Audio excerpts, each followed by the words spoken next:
bellos colores despierta. Te quiero, bandera, eres un primor.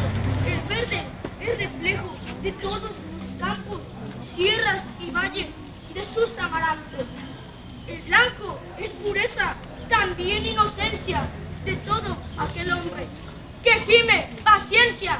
El rojo es la sangre de héroes valientes que en la cruel batalla estaban conscientes que la cruel batalla es de los valientes. Y yo doy toda mi bravura para verte siempre lucir tu hermosura. Y yo te quiero, banderita mía, ante el enemigo mi vida daría.